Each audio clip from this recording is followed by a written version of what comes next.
አልተዘዋወረችም። ከባለፈው ክፍል ቀጥለን ከዮናስ ታሪክ ጋር አብረን መፍሰሳችንን ቀጥለናል። መልካም ጊዜ። አንዳንድ በጎነት ብቻ ሳይሆን እድልም ያስፈልጋል መሰል። አባባ በእድሜው አመሻሽ ላይ በማረፊያው የያዘው ሀብት እጁ ላይ እንደ አፈር የተበተነበት ምስኪን ሰው ሆኖ ነበር።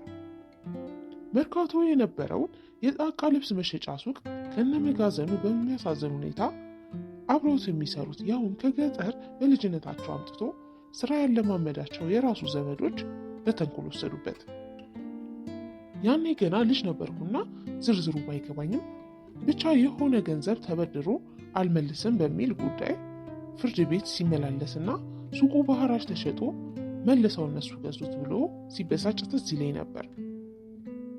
ያ ሱቅ የጣቃዎቹ ሽታ፣ የጨርቆቹ ልስላሴ፣ በተከመረው ጣቃ ላይ በልጅነታችን እኔና እህቶቼ የተንከባለን የምንጫወትበት፣ ጣቃ የሚጠቀልልባቸው የወርቅ ቱቦዎችና ሰው ጆሮ ላይ እየደቀንን እንደ መኪና ጥሩምባ በማጮህ የምናስደነግጠው ያ ሁሉ ከአይምሮ የማይጠፋ የልጅነት ትዝታ ጥሎብኛል።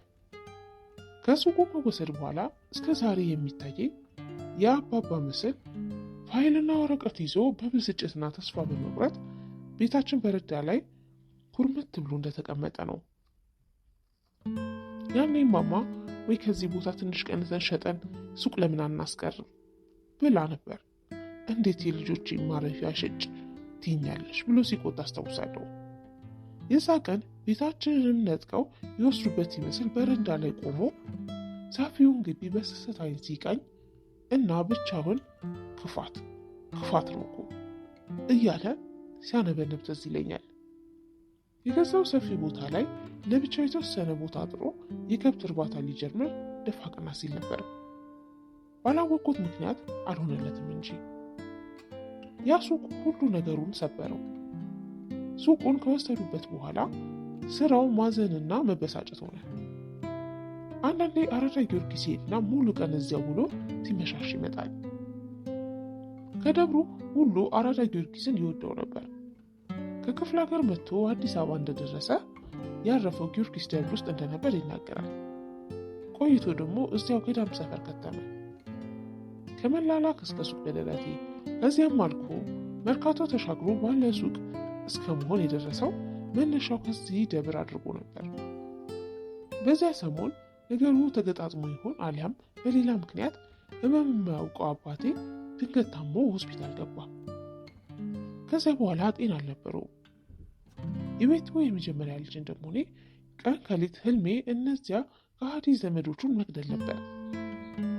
በአዘቦት በአውደ ዓመት ቤታችን ተንጋግቶ እየመጣ አይሙያ እያለ የሰለቀጠውን ዶሮና ክትፎ አባባ ባለፈ ባገደመ ቁጥር በአክብሮት ቁጭ ብድግ ሲል ይታየኛል። ለአባቴ በለስላሳ ምላሶቻቸው ያወርዱበት የነበረ ውዳሴ አሁንም ጆሮዬ ውስጥ ያቃጭላል። የምንጊዜ ምኞቴ ሱቃችንን ማስመለስ ሳይሆን እነዛን አፋኝቶች መግደል ነው። ከንብረቱም በላይ አባቴን በሽታ ላይ በመጣላቸው በልጅ ልቤ በቀል ሳመነዥግ ነበር የኖርኩት። ብዙ አልቆየም። አባቴ አልጋ ላይ በኋላ በአመቱ አረፈ። ታዲያ አልጋ ላይ ሆኖ እንኳን ስለ ቤተሰቡ የነገ ህይወት ሲደክም ደህና እረፍት እንኳን አላረፈም።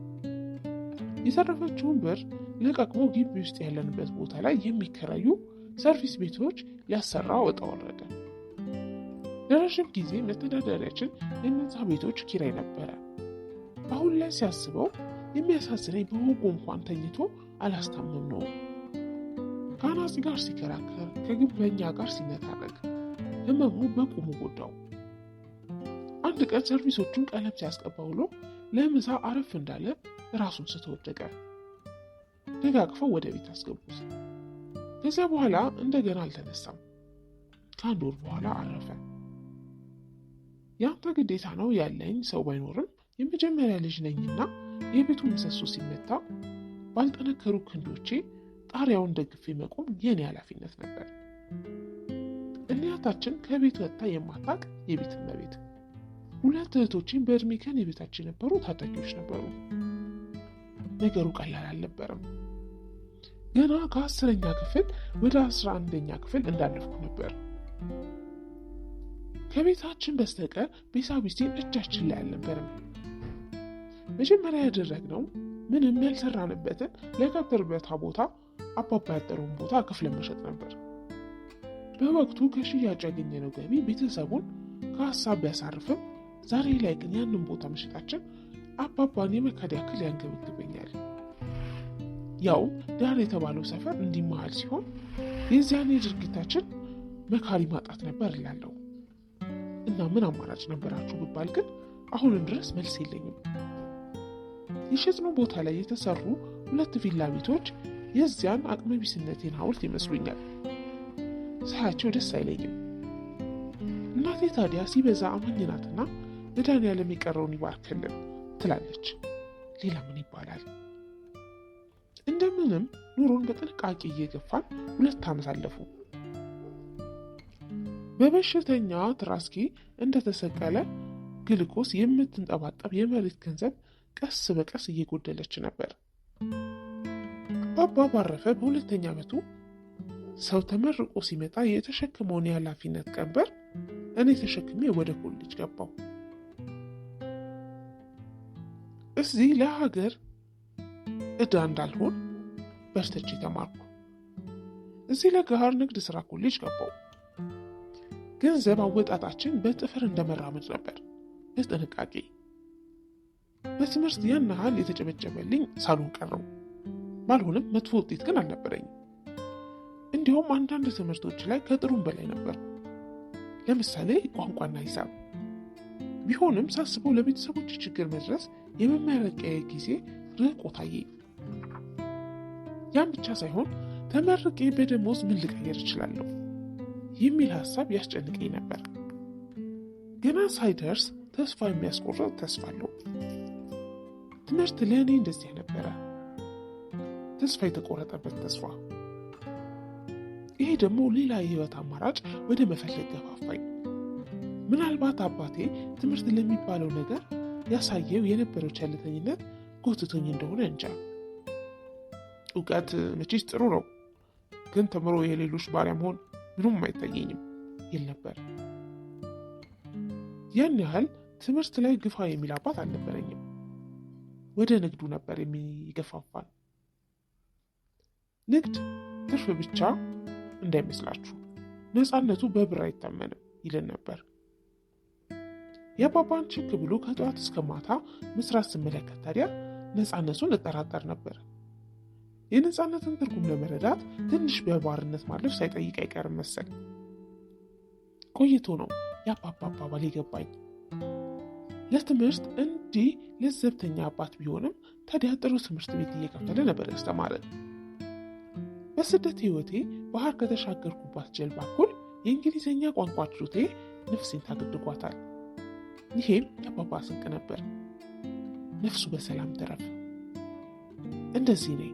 ስለ እሱ ስጀምር አውራ እያለ የሚገፋፋኝ መንፈስ አለ።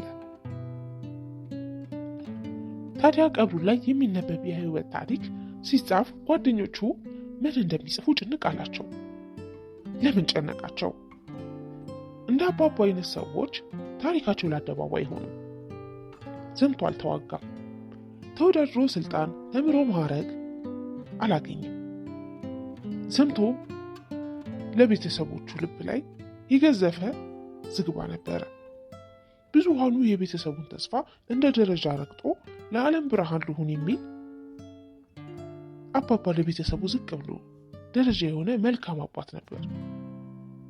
በሞት ተገርስሶ ጥላው እስከ ዛሬ ቤተሰቡን የከለለ ዝግባ።